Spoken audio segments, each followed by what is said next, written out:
This is the part of the speech I like the least because I have to talk about myself. I believe politics should be about the voters and the results that they want.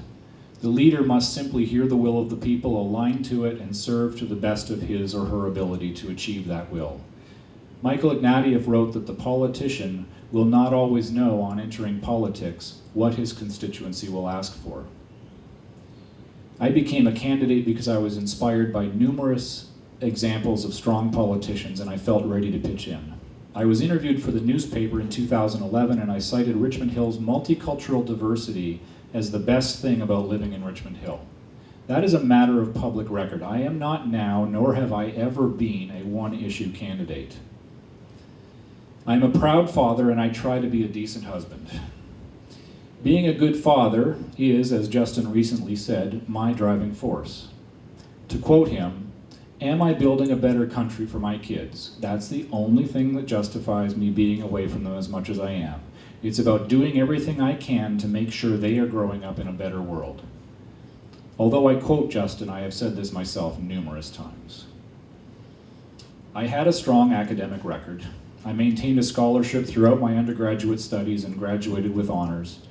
At University of Waterloo, I studied sciences. In addition to the double major between pure mathematics and combinatorics and optimization, I had enough chemistry credits for a minor in chemistry and enough physics credits for a minor in physics. They don't add minors onto double majors. So I believe in science, and I love that the Liberal Party talks about evidence-based policy in all of its decisions.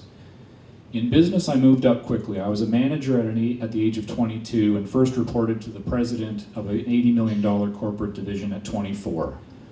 I quit one of the highest paying jobs among my peers at 25 without a replacement job so I could learn more and pursue my passion for helping people achieve results. I landed a consulting position working for Tom over there 3 weeks after leaving. I've worked on contract and with senior management in large corporations. SAP Canada and Magna International are the most recognizable brands on my resume, and Johnson & Johnson is the most recognizable client for the IT consulting firm I founded in 2003. We continue to operate profitably today without much of my attention.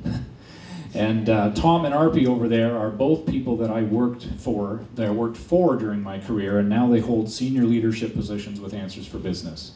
I know good people when I see them and I keep them.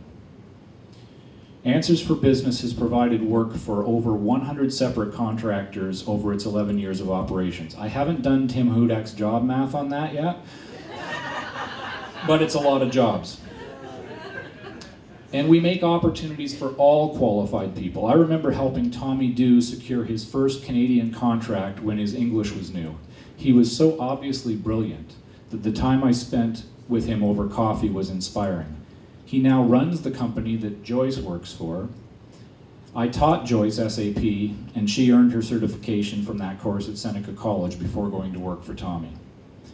I remember giving Eduardo Ruiz his first Canadian job as a new immigrant from Mexico.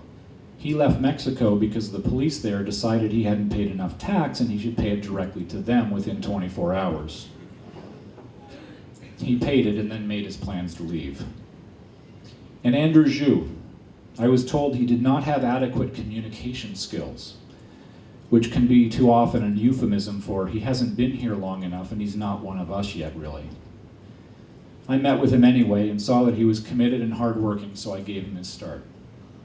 And finally, I remember Yoon Yin. She left her husband and daughter behind when she came to Canada to try to build a new life. We had worked for her for 18 months, and during one summer, her daughter came and visited. Her daughter, who was 11 at the time, was asked whether she'd prefer to live in Canada or in China. And she said, "Canada, because the sky is blue."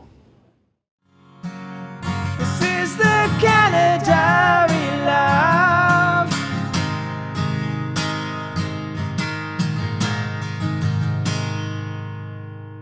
This is the Canada we love.